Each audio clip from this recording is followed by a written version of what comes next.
আমি কবি শাহরিয়া সরোয়ার আবৃত্তি করছি জীবনানন্দ দাশের বনলতা সেন কবিতা। হাজার বছর ধরে পথ হাঁটিতেছি আমি পৃথিবীর পথে, সিংহল সমুদ্র থেকে নিশীথের অন্ধকারে মালয় সাগরে। অনেক ঘুরেছি আমি বিম্বিসার অশোকের ধূসর জগতে, সেখানে ছিলাম আমি আরো দূর অন্ধকারে বিদর্ভ নগরে।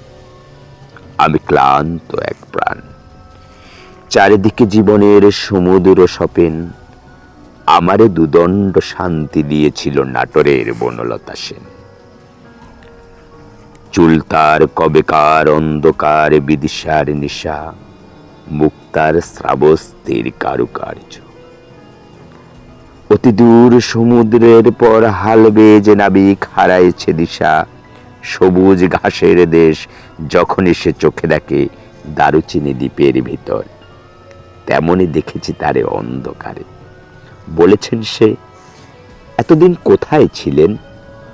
পাখির নীড়ের মতো চোখ তুলে নাটোরের বনলতা সেন। সমস্ত দিনের শেষে শিশিরের শব্দের মতো সন্ধ্যা আসে, ডানায় রৌদ্রের গন্ধ মুছে ফেলে চিল। পৃথিবীর সব রং নিভে গেলে পাণ্ডুলিপি করে আয়োজন, তখন গল্পের তরে জোনাকির রঙে ঝিলমিল।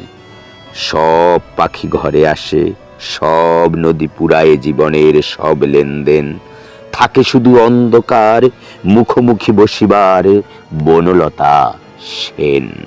চ্যানেলটি সাবস্ক্রাইব করলে উপকৃত হব। ধন্যবাদ।